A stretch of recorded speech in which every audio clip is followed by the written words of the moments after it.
ආයිබෝන් වලට සුබ දවසක් කුසලා සිම්පල් ලයිෆ් එක ඔයාලා ආදරෙන් පිළිගන්නවා ආයිබෝන් කියලා. ඉතින් අදත් මම ගොඩක් වටින වීඩියෝ එකක් ඔයාලට අරන් ආවා. ගොඩක් ගුණයි ඒ වගේම ගොඩක් රසයි ටේස්ට් එකට කන්න පුළුවන් ගුණදායක වඩේ රෙසිපි එකක්. ඉතින් මම හිතලා මේක හැදුවේ ඇත්තටම ගොඩක් රසයි ඒ වගේම පෝෂ්‍යදායකයි චූටි දරුවන්ට උනත් දෙන්න පුළුවන්. කොළ පලා වර්ග කන්න නැති දූ දරුවන්ට මේ විදිහට හදලා දෙන්න යාලා රස කර කර කයි. ඉතින් විශේෂිත දෙයක් එකතු කරලා තමයි අද මම මේ වඩේක බදින්නේ. ඉතින් එන්න යන් වීඩියෝ එක බලමු දැන්. මම මෙතන අරන් තියෙන පරිප්පු ග්‍රෑම් 150ක්. ඉතින් ඒ කියන්නේ මේ වගේ පීරිසි අඬු කෝප්පෙන් එකක්.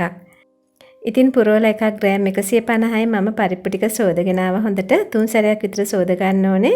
ඊට පස්සේ වතුර ටිකක් දාලා විනාඩි 5ක් විතර මේක පෙඟෙන්න තියන්න ඕනේ. මම එහෙම පෙඟෙන්න තියලා මම මේකට අද විශේෂ දෙයක් එකතු කරනවා කිව්වා. ඉතින් ගොඩක් මම කෑම හැදුවා මුරුංගා කොළ දාලා. ඉතින් අද මම මේ වඩේක හදන්න යන්නේ මුරුංගා කොළ දාලා. ඉතින් ඔයාලා හදලා බලන්න ඇත්තටම රසයි ගොඩාරියක්. ඉතින් මේ විදිහට මුරුංගා කොළ ඉති මම 5ක් විතර අරගත්තා. ඊට පස්සේ කොළ ටික සූරලා අරගන්න ඕනේ. ඉත්ත පිටින් අරගෙන සෝදලා වතුර ගසලා අරගන්න. එතකොට හරි. ඊට පස්සේ සූරගත්ත මුරුංගා කොළ ටික මේ තියෙන්නේ. පරිප්පු ටික විනාඩි 4-5ක් පෙඟුනාම ඇති. ගොඩක් පොඟව ගන්න එපා. එතකොට අපිට බ්ලෙන්ඩ් කරගන්නකොට දියාරු මිශ්‍රණයක් තමයි එන්නේ.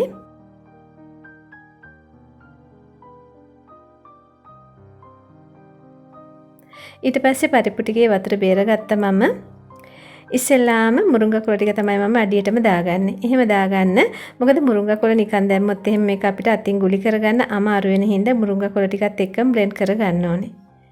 ඊට පස්සේ මුරුංගා කොළ ටික දාලා පරිප්පු ටික ඊගාවට දාගන්න උඩින්. දැන් හරි දැන් මේක මම බ්ලෙන්ඩ් කරගන්නවා. බ්ලෙන්ඩ් කරගත්තාම එකපාරට බ්ලෙන්ඩ් වෙන්නේ නැහැ. මේක පේස්ට් එකක් වෙන්නම බ්ලෙන්ඩ් කරන්නේ නැහැ. ඉතින් මුරුංගා කොළ ටික බ්ලෙන්ඩ් වෙන්න ඕන නැත්තම් ගුලි කරගන්න අමාරුයි. ඉතින් බ්ලෙන්ඩරේ ඔන් කරලා 3-4 සැරයක් මේක ස්විච් එක ඔන් ඔෆ් කරපුවාම මේ ගානට බ්ලෙන්ඩ් වෙනවා. ඊට පස්සේ හැන්දකින් ටිකක් කලවම් කරලා උඩ යට කලවම් කරලා නැවත ටිකක් බ්ලෙන්ඩ් කරගන්න. කොළ සම්පූර්ණයෙන්ම බ්ලෙන්ඩර් නොවුනට කමන්නේ නමුත් ටිකක් තෙත ගතියක් එන්න මේක බ්ලෙන්ඩ් වෙන්න ඕනේ. දැන් හරි මම දෙපාරයි බ්ලෙන්ඩ් කරගත්තේ. එක සැරයක් කලවම් කරලා බ්ලෙන්ඩ් කරා ආපහු එතකොට ඇති. ඉතින් දැන් හරි මේක. ඊට පස්සේ මම මේකට දාගන්නවා. දාලා බලන්න පොඩ්ඩක් මේ විදිහට අතින් ගුලි කරගන්න පුළුවන්ද කියලා. බැරි නම් ලිහිලා යනවා නම් තව චුට්ටක් බ්ලෙන්ඩ් කරගන්න ඕගොල්ලෝ. ඊට පස්සේ මම මේක රස කරගන්න තව එකතු කරගන්නවා. කරපිංච ටිකක් කීනියට කපා ගත්තා. ඒ වගේම ලුණු ගෙඩියක් කපා ගත්ත බීලුණු ගෙඩියක් අමිරිස් කරල් 4-5 කීනියට කපා ගත්තා. ඉතින් අමිරිස් දාති පොඩ්ඩක් කල්පනාවෙන් දාන්න. පුංචි දරුවෝ ඉන්නවා නම් එයාලට කැවිලා සැරෙයි කෑ ගහයි. ඊට පස්සේ මම මේකට දාගන්නවා කෑලි මිරිස් තේ හැඳි 2ක්.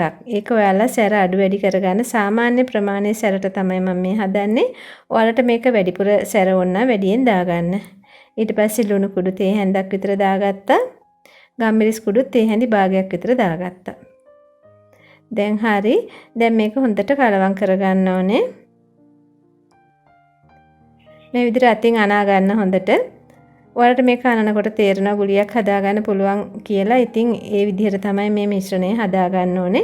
බ්ලෙන්ඩ් කරන එකේ තමයි ඒක තියෙන්නේ. අඩුවෙන් බ්ලෙන්ඩ් වුණොත් එහෙම මේක ගුලි කරගන්න අමාරුයි. ඒ වගේම වැඩිපුර බ්ලෙන්ඩ් කරගන්නත් එපා. ඒකයි මම ගොඩක් පොඟව ගන්නත් එපා කිව්වේ. එතකොට වඩේ එක නිකන් පාන් පිටි වඩේ එකක් වගේ වෙනවා. හොඳට ක්‍රිස්පි ගතියට පරිප්පු හැපෙන්න තියෙනකොට තමයි රස. ඊට පස්සේ මේ විදිහට චූටි බෝල මම හදාගත්තා. වඩේ මිශ්‍රණය හදලා මම අත සෝදගෙන ආවා.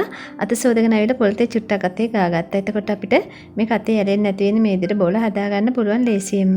ඉතින් ඔයාලට කියන්න ඕනේ මේ බෝල චූටි වෙන තරමට වඩේක හොඳට බැදෙනවා ක්‍රිස්පියට.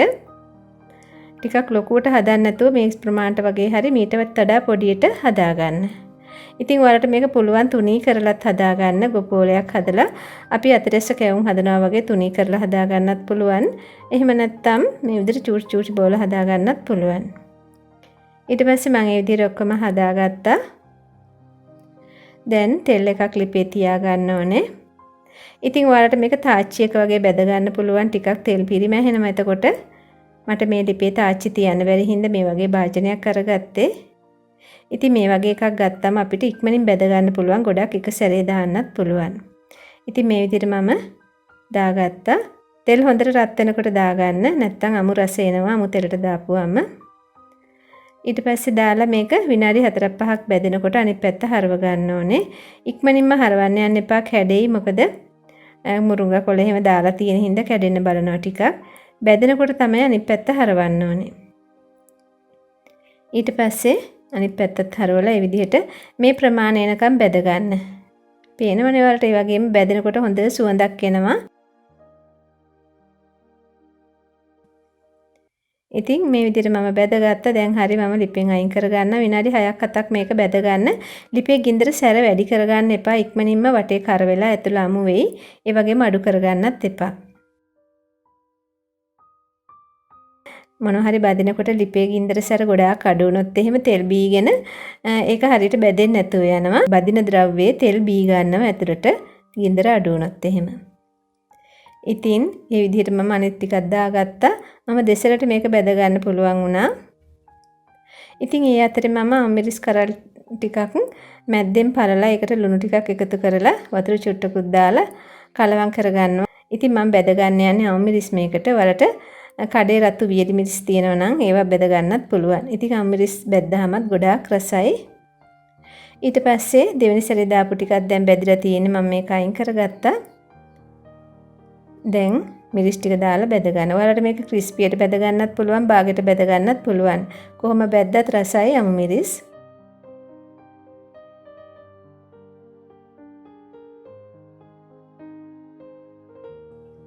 ඊට පස්සේ දැන් ඒකත් හරි. මම ඒක අයින් කරගත්තා. ඉතින් බීලුණු කෑලි ටිකක් මේ විදිහට පෙති කපලා මම තියාගත්තා. ඉතින් ඔන්න අපේ රස ගුණ පිරි වඩේක සූදානම්. ඉතින් හදලා බලන්න. මුරුංගා කොළ වලින් මම රොටි හදලා තියෙනවා. ඒ වගේම පාන වර්ග හදලා තියෙනවා. ගොඩාක් ಜಾති මම මුරුංගා කොළ වලින් හදලා තියෙනවා. ඉතින් වඩෙත් හැදුවාද ඔයාලා බලන්න හදලා ඇත්තටම මුරුංගා කොළ කියන්නේ අපිට කියන්න බැරි තරම් ගුණයක් තියෙන කොළ වර්ගයක්. මම ගොඩක් ඒව ගැන විස්තර කරලා ඇති කලින්.